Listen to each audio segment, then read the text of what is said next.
नमस्कार, मैं मुकेश कुमार मिश्रा आपका लीगल चैतन्य प्लेटफॉर्म पे स्वागत करता हूं। इस वीडियो में हम चर्चा करेंगे सेक्युलरिज्म की कि इसका क्या सेक्युलरिज्म का सिद्धांत क्या है ये कॉन्सेप्ट आखिर किस तरह से इंडियन कंटेक्स्ट में ये अलग तरीके से देखा जाता है। तो हम इस पर विस्तार से चर्चा करेंगे इंडियन कंटेक्स्ट में सेक्युलरिज्म के मीनिंग के, उसका मतलब क्या है और किस तरह से इसे हम लोग समझ सकते हैं। तो सबसे पहले मैं ये बताना चाहूँगा कि सेक्युलरिज्म है क्या। सेक्युलरिज्म जो है बेसिकली ये पाश्चात्य जगत में इसकी उत्पत्ति है। हुआ ऐसा था कि पाश्चात्य जगत में चर्च का यानी धार्मिक संस्थानों का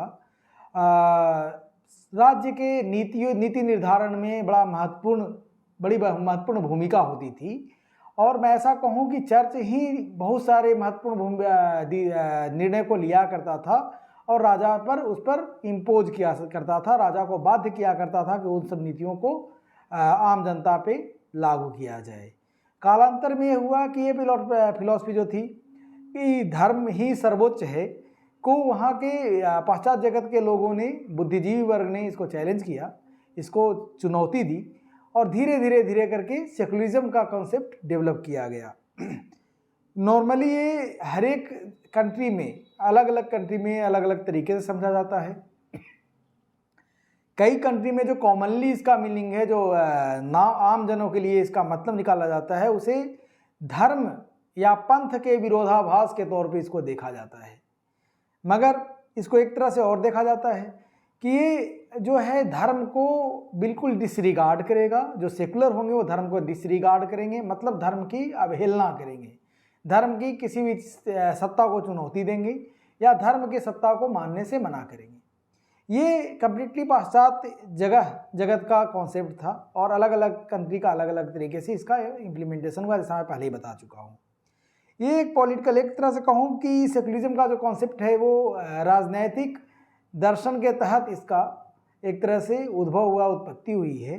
तो इस तरह से इसके लेटर ऑन जब हमारे यहाँ डेमोक्रेटिक स्टेट आए वेस्टर्न पाश्चात्य जगत में, तो चर्च को धीरे धीरे अलग कर दिया गया राज्य के नीति निर्धारण के मामलों से और सेकुलरिज्म को इस तरह से डिफाइन किया गया जैसे कि वहाँ पर पूर्ण तौर से चर्च या मैं कहूँ कि धर्म या पंथ का राज्य से जैसे कोई लेना ही देना नहीं हो, पूर्णतः भी लगाव हो, कोई रिश्ता नहीं हो।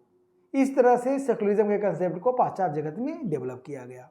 जब हमारे देश आज़ाद हुआ तो हमारा भी एक डॉक्यूमेंट बना, जिसे हम कह सकते हैं कि लीगल डॉक्यूमेंट कहूँ मैं यदि उसे, तो हमारा कॉन्स्टिट्यूशन ऑफ इंडिया भारत का संविधान बना, जिसमें इस सेकुलरिज्म के कॉन्सेप्ट को वेस्टर्न वर्ल्ड से ही इसमें इम्प्लांट किया गया, इसमें बीजारोपण किया गया।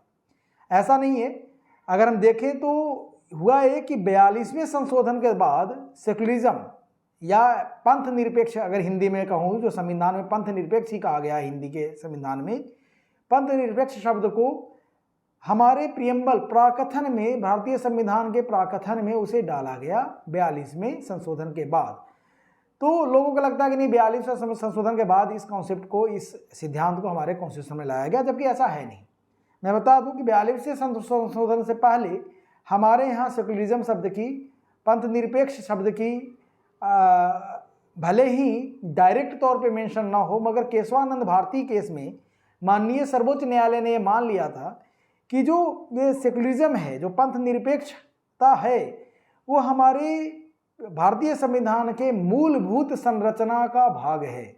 मतलब कि हमें नहीं कह सकते, कल जाके मैं नहीं कह सकते कि हमारा देश पंथ निरपेक्ष नहीं है, धार्मिक देश है।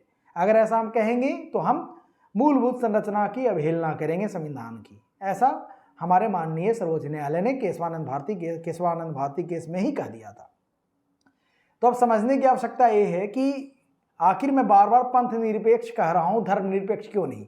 कॉमनली लोग कहते हैं कि हमारा देश धर्म निरपेक्ष देश है। हमारे संविधान में धर्म निरपेक्ष शब्द का प्रयोग ना करके पंथ निरपेक्ष शब्द का प्रयोग किया गया है। उसका उचित कारण बताया गया है।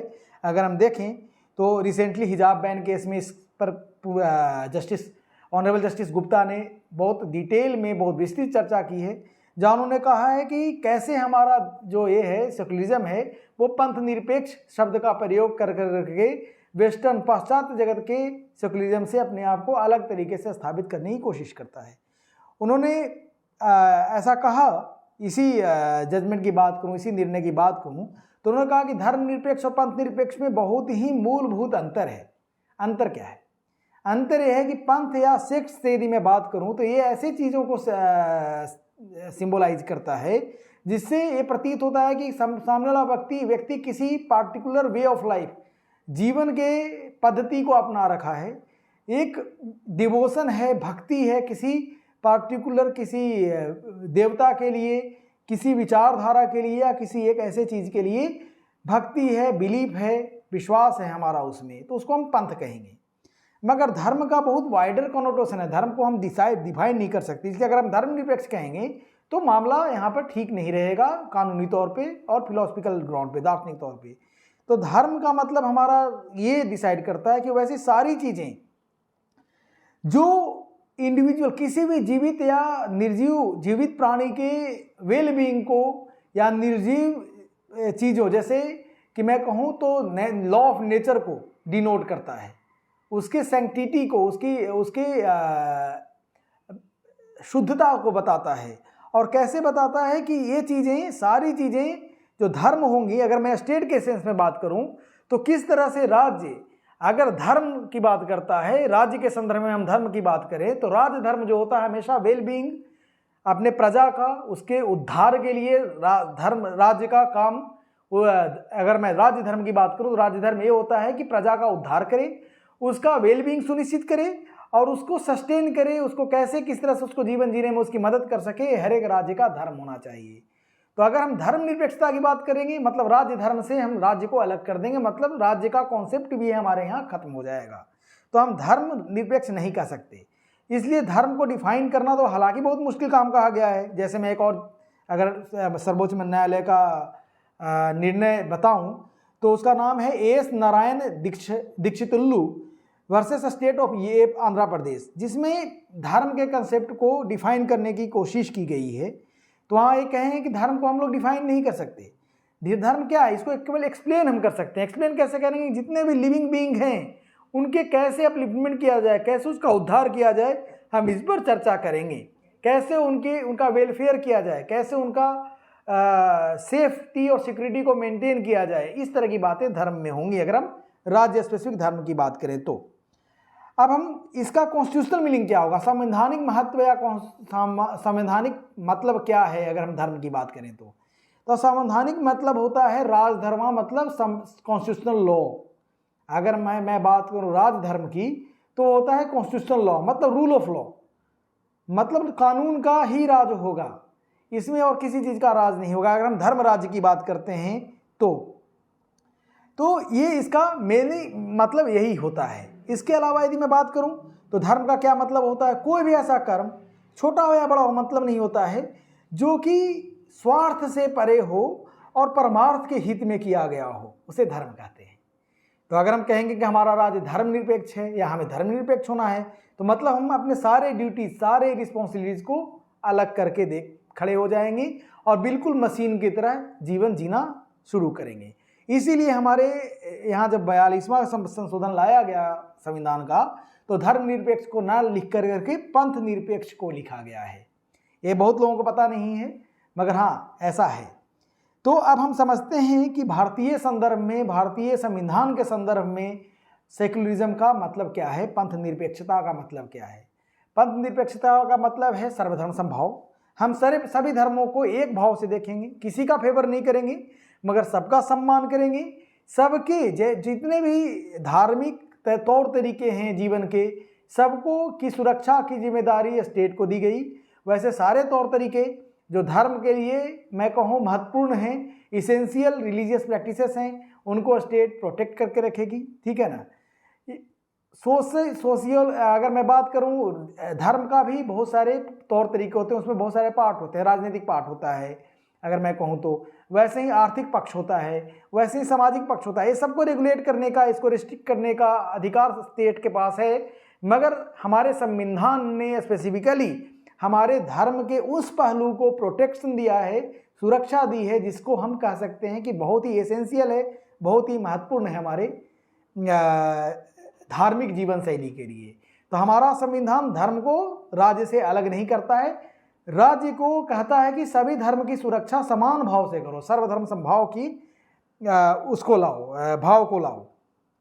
दूसरी बात जो है वो ये है कि कोई भी धर्म हमारे राज्य के पंथ निरपेक्ष, अगर मैं तौर तरीकों या नीति निर्धारण की बात करूं तो पंथ निरपेक्ष नीति निर्धारण में हस्तक्षेप नहीं करेगा। ये दूसरा हमारे सेकुलरिज्म का मीनिंग अटैच किया गया, पंथ निरपेक्षता का मीनिंग अटैच किया गया है कि धर्म का हस्तक्षेप राज्य के कर्मों में नहीं होगा। जैसे मैं कहूँ तो कोई भी धर्म का कोई भी बड़ा आदमी ये नहीं कह सकता है कि आज से नीति ये हो, नीति निर्धारण हम करेंगे या हमारे हिसाब से हो, तो ये नहीं किया जा सकता है।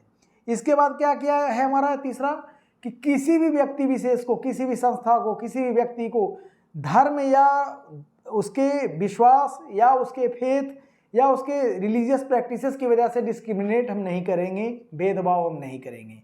राज्य मतलब हम मीन्स राज्य नहीं करेंगे। ये बात हमारे सेकुलरिज्म का एक अलग स्ट्रेन है, जिसमें नॉन डिस्क्रिमिनेशन है on the basis of by the state on the basis of religious faith and practices. ये सब को अगर हम सारे तरीके से देखें तो हमारा सेकुलरिज्म जो पंथ निरपेक्षता है वो पाश्चात्य जगत के सेकुलरिज्म से बहुत डिफरेंट है। मैं उसे भी वहाँ भी मैं कहूँगा कि धर्मनिरपेक्षता शब्द का यूज ना किया जाए, इस्तेमाल ना किया जाए तो बेहतर होगा। वहाँ भी हम पंथ निरपेक्षता की ही बात करें तो ज़्यादा अच्छा होगा। और इस तरह से अगर हम कहें तो हमारा कॉन्सेप्ट बहुत ही पॉजिटिव कॉन्सेप्ट है सेकुलरिज्म का। न्यूट्रल के जगह पे हम पॉजिटिव स्टेप लेते हैं, हम वैसी चीज़ क्रियात्मक चीज़ें करते हैं, सृजन करते हैं जिससे कि हर एक धर्म का पूरा वेलफेयर हो, उद्धार हो हर एक प्राणी का। इस तरह से हमारे राज्य को इस तरह की का दायित्व धर्मनिरपेक्षता ना कह करके पंथ निरपेक्षता कह के सौंपा गया है। धन्यवाद। ये था बहुत ही शॉर्ट वीडियो धर्मनिरपेक्षता, पंथ निरपेक्षता, इंडियन सेकुलरिज्म, वेस्टर्न सेकुलरिज्म वगैरह में को समझाने के लिए। अगर आपको ये वीडियो पसंद आया हो, अच्छा लगा हो तो इसे लाइक करें, सब्सक्राइब करें और शेयर करें ताकि और भी जनमानस तक ये सारी चीज़ें पहुंच सकें, ताकि जनमानस को भी ये समझ में आए कि सेकुलरिज्म का मतलब धर्मनिरपेक्षता, धर्म का तिरस्कार करना नहीं, धर्म का सम्मान करना है। नमस्कार, जय हिंद।